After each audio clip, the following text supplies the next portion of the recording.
Last couple of days at my place, I picked up some rain, and I'd like some tonight.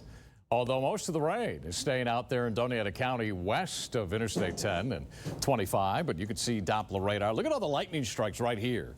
Not a severe storm, but certainly strong just south of Interstate 10.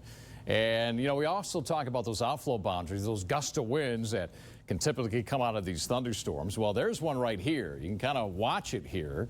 You'll see it as it makes its way towards the east and the northeast, and sometimes, not all the time, but sometimes you can see thunderstorm development along that outflow boundary. Not seeing any develop right now, but something we will be watching. But again, all the storms continue to move away from both El Paso and Las Cruces towards the west and the northwest. Get a closer idea, again, that you can see that outflow boundary approaching right along the interstate now. There's Santa Teresa. You can see some of the storms that developed and made their way off towards the west. As we travel farther up towards the north, there is Las Cruces. We got Oregon here, Highway 70. There's White Sands.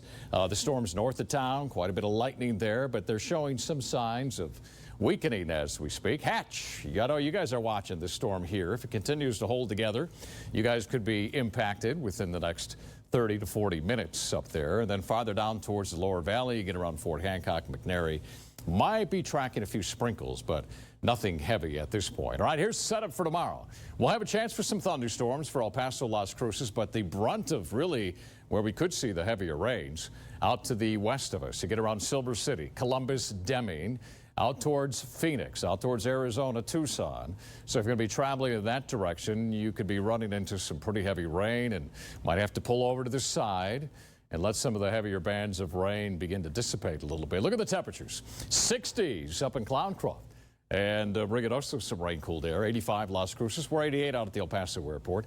Deming at 90. You notice Sierra Blanca at 81 degrees, 89 out there in Van Horn. All right, here's our rain chances. Consistent with the rain chances all the way through the weekend.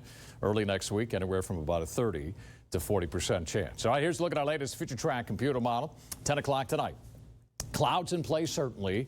Maybe a few of these isolated storms could move through the area. There's midnight. There's tomorrow morning at 4 o'clock. This particular model run wants to pass a shower, maybe an isolated storm through the area. There's a look at 5 o'clock in the morning, central Doña County, maybe the folks in the Las Cruces area. And then as we make our way throughout the day, out throughout the afternoon on your Friday, notice how some of the storms continue to track in a west and northwesterly direction. And then by midnight Friday night, maybe Horizon City, Clint, Fabens, Tornillo could see some rain that could continue to pass to the northwest and affect El Paso and the Las Cruces area. All right, what we're looking at tomorrow, temperatures going to be in the mid-90s across El Paso County.